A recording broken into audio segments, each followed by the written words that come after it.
ലോകത്ത് എത്രയോ ജയിലുണ്ട്, പക്ഷെ ഇതുപോലൊരു ജയില് ആരും കണ്ടു കാണില്ല. വന്നു പോകുന്ന എല്ലാവരോടും ഉണ്ടിയിൽ കാശിടാൻ പറയും. ഉണ്ടിയിൽ നിറഞ്ഞു കഴിഞ്ഞാൽ വർഷത്തിലൊരിക്കൽ നടക്കുന്ന കണ്ണകിയമ്മൻ ഉത്സവത്തിൽ അയച്ചു കൊടുക്കും. നീ റിമാൻഡ് കഴിഞ്ഞ് ഇവിടുന്ന് പോകുന്നതിന് മുമ്പ് ഈ പുസ്തകം മുഴുവൻ വായിച്ചു തീർക്കണം. ഞാൻ പുസ്തകത്തിൽ നിന്ന് എവിടെന്നെങ്കിലും ഒരു ചോദ്യം ചോദിക്കും. കയ്യിലൊരു ബുക്കും കൊടുത്തിട്ട് നന്നാവടാന്ന് പറഞ്ഞാൽ നന്നാണ്. നല്ല അടി കൊടുക്കുന്ന പോലെ വരൂ. ബാങ്കിൽ പോലും ഈസി ആയിട്ട് മോഷ്ടിക്കാം. പക്ഷേ പോലീസാനിരിക്കുന്ന സ്ഥലത്ത് മോഷ്ടിക്കാൻ നോക്കിയാ അത് അവന്റെ അവസാനത്തെ മോഷണമായിരിക്കും.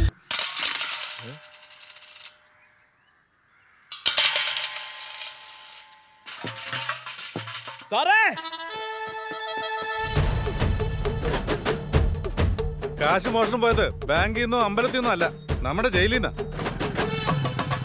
ജയില് മാത്രമേ നമ്മുടെ ഉള്ളൂ, അമ്പലം അവരുടെയാ. ജയിലിനകത്ത് കയറി മോഷ്ടിച്ചൊന്ന് പുറത്തറിഞ്ഞാലോ ആളുകൾ നമ്മളെ കണ്ട കാറ് തുപ്പും.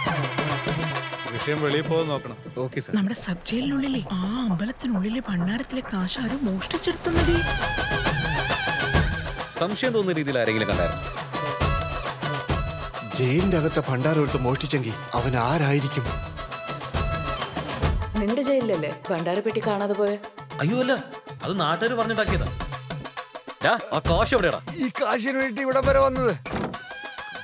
ഈ മുറിയിൽ നിന്ന് ഒരിടത്തൊന്നും നിനക്ക് ഒന്നും കിട്ടാൻ പോകുന്നില്ല. എന്റെ പുസ്തകം വായിക്കുന്ന ഒരുത്തിനും മോഷ്ടിക്കില്ല. ഇവൻ ഉറപ്പായിട്ടും നല്ല. ദയവീതൊന്ന് സഹായിക്കും. ഈ ബസ് തന്നെ ആരും എടുത്തത്? നിങ്ങളുടെ ബുക്ക് ഇരുട്ടറയിൽ വായിച്ചതിന് ശേഷം ഭയങ്കര ഫാനായി പോയി സാർ. 2 പ്രാവശ്യം വായിച്ചു ഞാൻ. ആളാരാണെന്ന് കണ്ടുപിടിച്ചു. എത്രയും പെട്ടെന്ന് തന്നെ പിടിക്കും സാർ.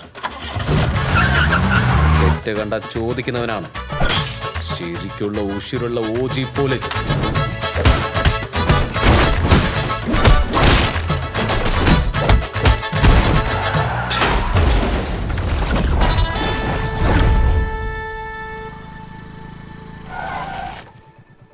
ഇവിടം കിടന്ന വേറെ സ്റ്റേറ്റ് ആടാ. കേരളോ സാർ? അപ്പൊ കള്ളൻ എങ്ങനെ പിടിക്കുക? എടാ, അത് നമ്മുടെ സ്റ്റേറ്റിൽ തന്നെ കണ്ടുപിടിച്ചിട്ട് ആ കേസ് അങ്ങ് തീർത്തേക്കാം. നീ ആവശ്യമില്ലാണ്ട് മറ്റു സ്റ്റേറ്റിലേക്ക് പോയിട്ട് പാൻ ഇന്ത്യൻ കേസ് ആക്കാതെ വണ്ടി തിരിക്കേ.